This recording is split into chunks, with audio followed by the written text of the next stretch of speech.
Alors, je voulais faire ce soir une vidéo spéciale pour les personnes qui sont abonnées et qui suivent ma chaîne au sujet du TOC du couple. C'est vrai qu'en ce moment, je me suis beaucoup plus orientée sur le développement personnel, développement spirituel et manifestation, parce que c'est des nouveaux sujets qui me plaisent et sur lesquels je pense que j'ai quelque chose à apporter. Mais à la base, ma chaîne, elle a été créée pour les personnes qui avaient des pensées obsessionnelles, des troubles obsessionnels compulsifs au niveau de la pensée, notamment sur le couple.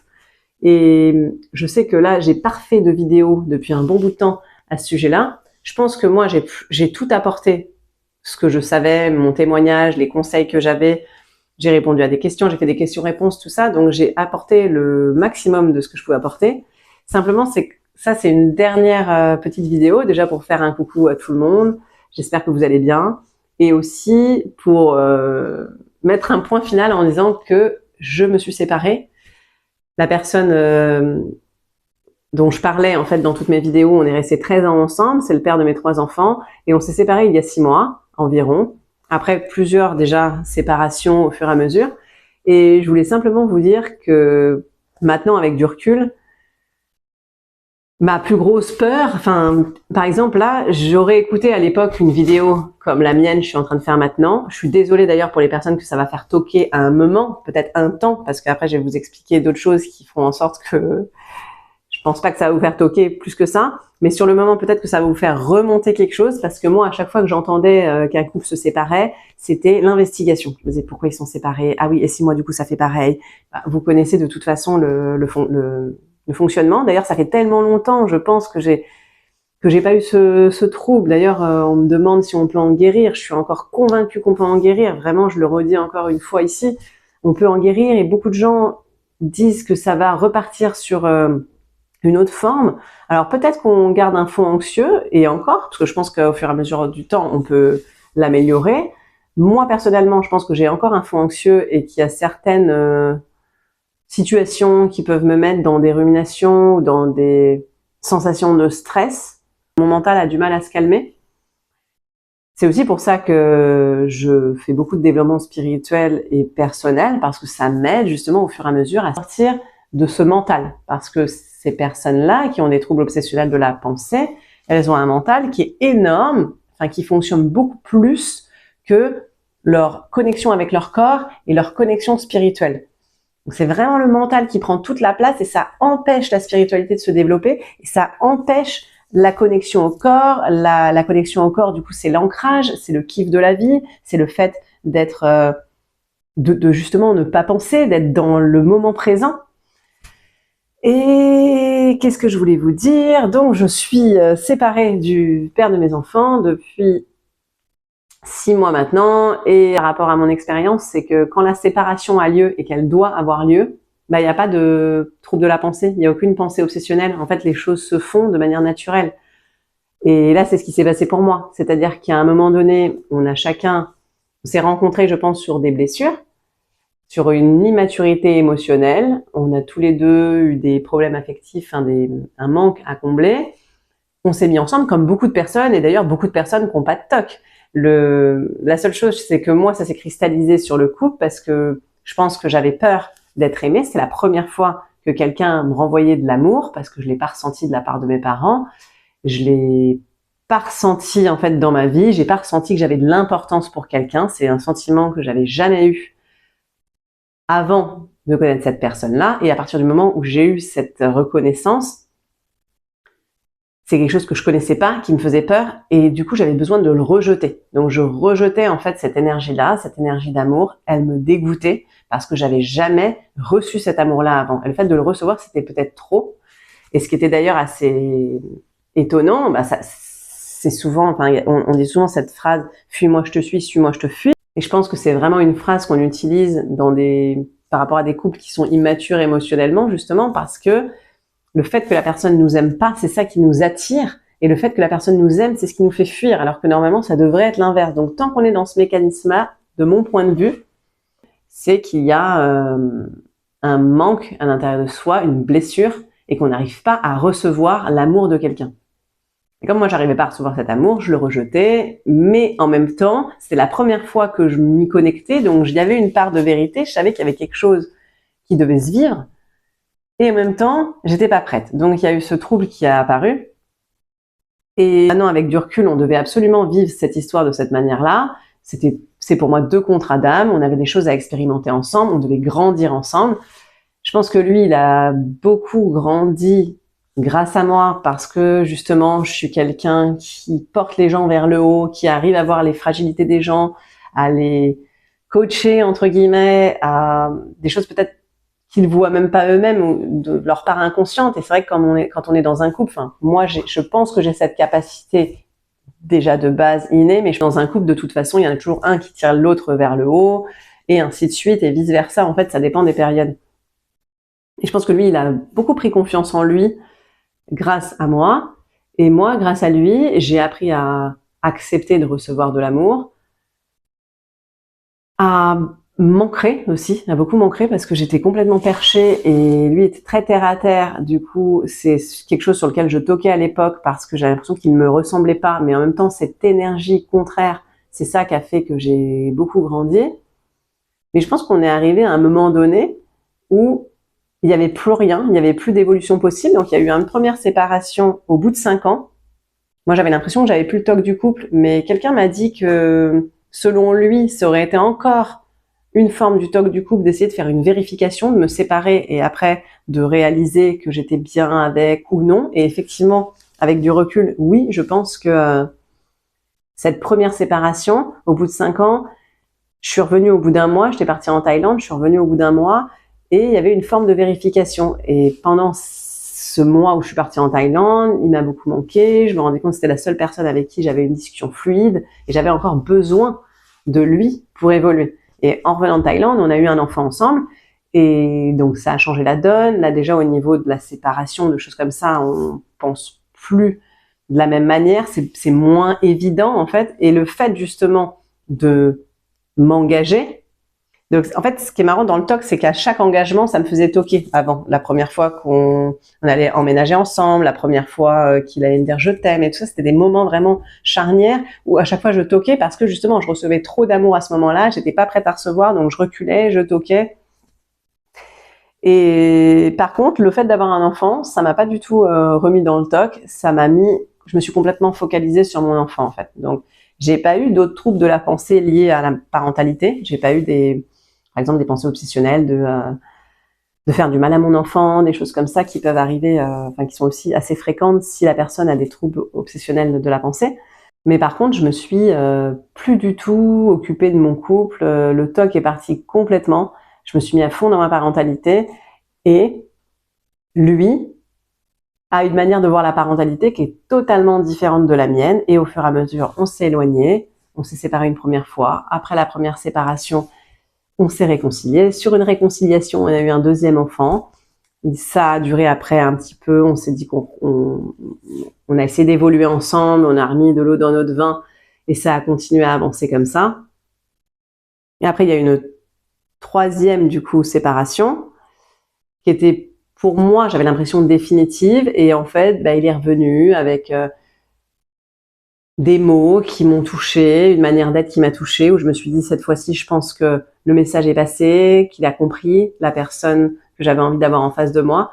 Et j'ai été une énième fois déçue. Et cette fois, c'est moi qui ai pris la décision de me séparer avec un total bien-être. C'est ça que je voulais aussi partager. C'est que quand on se sépare et qu'on n'est plus dans un mécanisme de toc du couple, c'est que la sensation, en fait, c'est de la légèreté, c'est du plaisir. Et c'est vrai que la première fois que je me suis séparée, au bout de 5 ans, quand je suis partie là en Thaïlande, j'ai eu cette sensation-là. Parce qu'il y avait une partie de mon âme qui se reconnectait à elle-même. Parce qu'en fait, si vous voulez, on va dire que moi, dans le couple, je me suis perdue. J'ai complètement perdu mon identité. Parce que je suis quelqu'un qui est empathe, quelqu'un qui mimétise beaucoup les autres, qui prend les énergies des autres, qui veut faire plaisir aux autres. Et j'ai complètement oublié ma propre personne. J'ai complètement oublié les choses qui m'animaient avant d'être en couple. Je me suis perdue au fur et à mesure dans ce couple. Ce qui fait que quand, 5 ans plus tard, on s'est séparés la première fois quand je suis partie en Thaïlande, quand je suis partie dans le bus, j'ai ressenti un bien-être, mais c'était de la joie, de l'amour. Je me sentais tellement bien. Je me disais, mais c'est la meilleure décision que j'ai prise de ma vie. Cette relation, elle m'enfermait dans quelque chose et tout ça. Mais après, quelques jours plus tard, le côté confort qu'on avait créé, le chemin de vie, je pense qu'on avait encore à vivre ensemble, c'était pas terminé. Il y avait encore d'autres chapitres, notamment celui de la parentalité, où je me suis encore une fois perdue dans la parentalité, parce que j'ai encore énormément donné. J'ai plongé la tête la première dedans. J'ai aussi oublié mon couple, mais lui n'a pas du tout pris... Il a pris son rôle de père dans le sens s'occuper des enfants, être agréable avec ses enfants, il est très gentil, tout ça. Mais par contre, il n'a pas du tout été soutenant vis-à-vis de moi. Et là, en fait, j'ai perdu à ce moment-là tout l'amour que je ressentais avant. Les premières années, effectivement, je ressentais de l'amour de sa part qui me faisait fuir, tout ça. Et en fait, après, dans la deuxième phase, ça aurait été l'inverse que j'aurais voulu. À partir du moment où j'avais un enfant, c'est vrai que moi, je donnais beaucoup d'amour à mon enfant, puis à mes enfants après.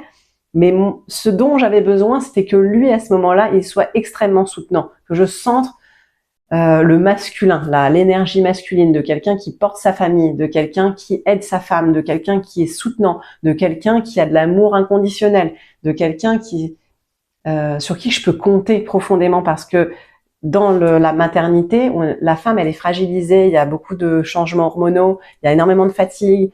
Moi, j'ai allaité, j'ai fait des choix de parentalité qui étaient vraiment centrés sur l'enfant. J'étais épuisée et lui a continué à faire sa vie plutôt comme un adolescent. Un adolescent, papa à temps partiel, quand il est là, il est fun, mais le reste du temps, aucun soutien.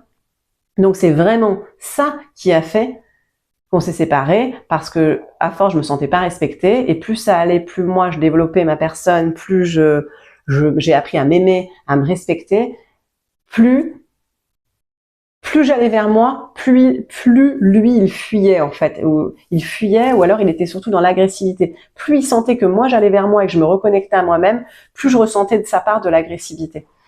Et plus j'ai compris en fait qu'il y avait plus d'amour sincère, c'était pas un amour sincère, que notre relation, elle a vraiment été basée sur deux personnes qui sont fragiles, qui manquent chacune de quelque chose, qui sont apportées mutuellement l'une et l'autre ces choses-là. Et là, moi, je lui apportais plus rien.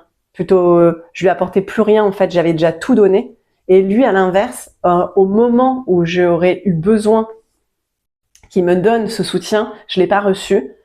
J'ai décidé de prendre soin de moi, en fait, de plus avoir besoin une personne pour prendre soin de moi. Enfin, c'est même pas que j'ai plus besoin, c'est que je me rends compte bien que lui ne fera pas ce rôle-là. Donc maintenant, terminé. Chacun part de son côté et c'est totalement ok. Donc, ne vous inquiétez pas si vous êtes en plein dans des ruminations de TOC du couple. Le moment où il y aura une séparation, ce sera dans de la paix.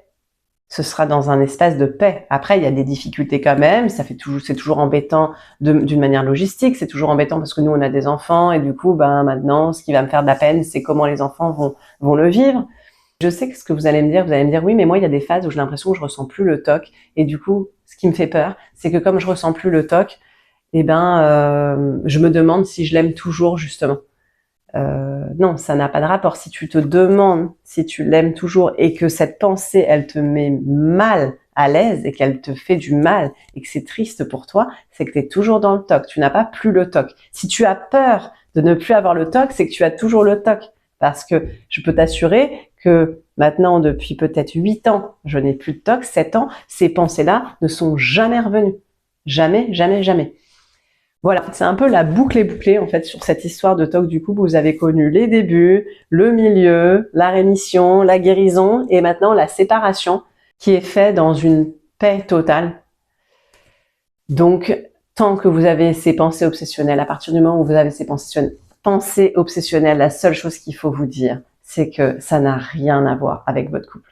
Votre couple, je sais pas comment il est. Moi, je saurais pas vous dire. Peut-être que votre couple, il est super. Peut-être que votre couple, il va durer longtemps. Peut-être que votre couple, finalement, il est voué à se terminer dans 2-3 ans.